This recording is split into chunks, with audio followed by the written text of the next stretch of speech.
Kamusta na kayong lahat? Oras na ulit para magkwentuhan dito sa Storytime with Tita. Ang babasahin naman natin ngayon ay Alamat ng Pagong.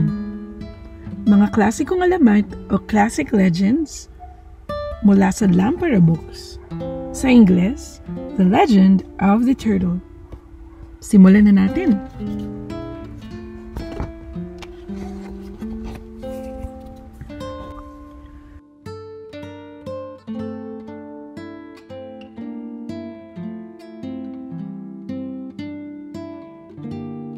Noong unang panahon, sa isang bayan na wala nang nakakaalala, may isang mabait na binatang nagngangalang Paco.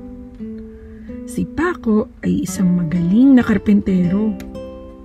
Sa dulo ng nayon, malapit sa gubat, mag-isang nakatira si Paco. Sa paanan ng bundok ay nakatira ang isang grupo ng mga katutubo. Matagal nang kaibigan ni Paco ang mga katutubo. Si Paco ang tumutulong sa mga ito sa pagtatayo ng mga bahay. Ang mga bahay ay mabababang kubo. Ang bawat kubo ay may 4 na poste na galing sa mga puno ng kamagong. Ang mga dingding ay yari sa nilalang kawayan. Ang sahig ay tabla at ang bubong ay pawid na korteng batingaw.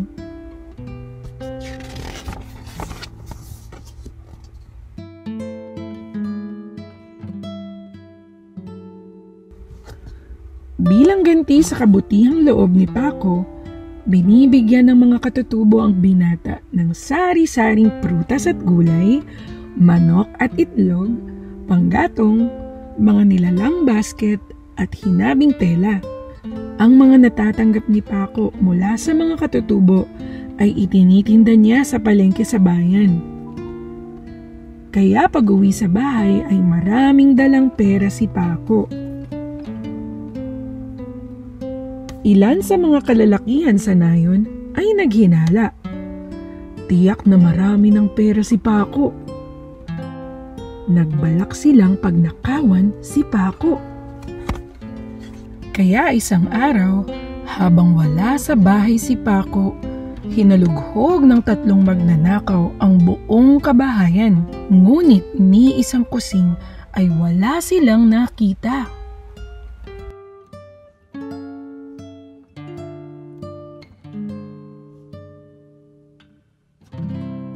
Nagpasya ang mga magnanakaw na tanungin ang mga katutubo kung saan itinatago ni Paco ang pera. Pinuntahan nila ang lugar ng mga katutubo. Ngunit wala ni isa sa mga katutubo ang naglakas loob na magsalita. Sa galit ay sinunog ng mga magnanakaw ang mga kubo. Dumating ang ilang katutubo. Kasama si Paco galing sa pagtatanim ng punla ng kamagong sa gubat. Agad kinaladkad ng mga magnanakaw si Paco sa karatig na gubat. Pinilit nilang magtapat ang binata kung saan ito itinatago ang pera. Nang hindi magsalita si Paco ay tinaga nila ito ng tinaga ng kanilang mga itak.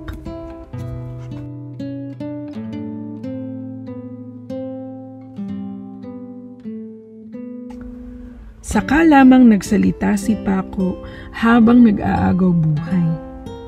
Sana ang alaala ng mga bahay na sinunog nyo ay dalhin nyo saan man kayo magpunta bilang parusa sa inyo habang kayo'y nabubuhay.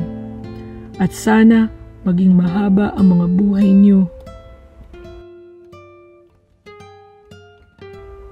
Agad nagdilim ang kalangitan. Kumidlat at kumulog. Bumuhos ang malakas na ulan. Nayanig ang lupa. Ang tubig sa ilog ay umapaw, pasalakay sa buong nayon.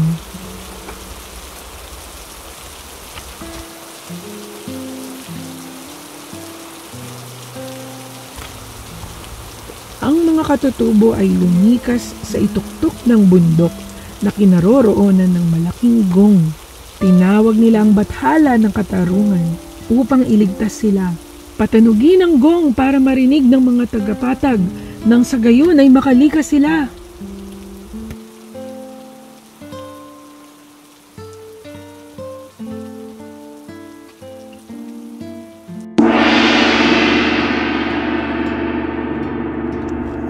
Umalingaw-ngaw ang pagtunog ng gong. Himalang huminto ang pagkulog at pagkidlat. Tumila rin ang malakas na ulan.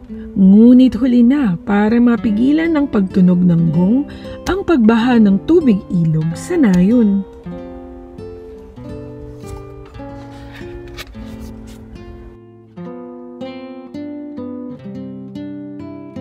Kinabukasan ay unti-unting bumaba ang baha. Pinatunog uli ang gong, hudyat na maaari nang bumaba sa nayon ang mga taong lumikas sa bundok. Ano pat habang sinasamsam nila ang mga ari-ari ang nakalutang sa tubig, ay nakita ng mga tao ang tatlong kakatuwang hayop na umaahon mula sa tubig at nagsisimulang gumapang sa lupa.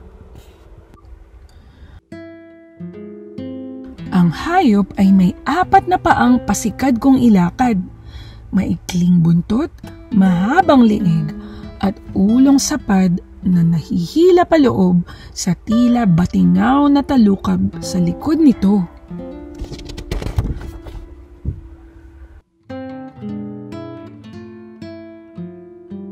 Tinanggap ng mga tiganayon at ng mga katutubo ang katotohanang nasawi sa baha ang ilang kababayan nila, kasama na si Paco.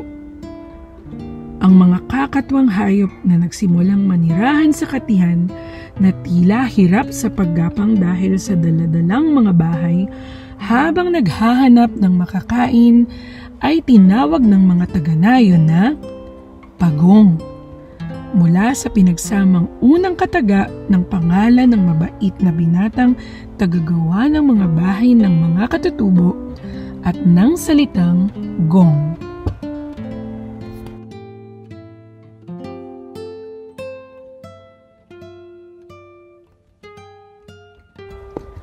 Mga gabay sa pag-aaral or study guides.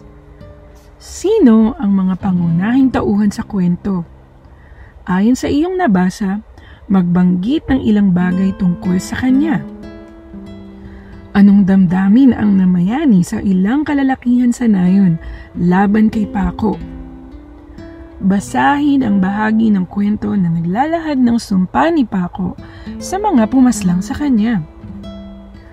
Anong mga bagay-bagay na nabanggit sa kwento ang maiuugnay sa mga katangian ng pagong?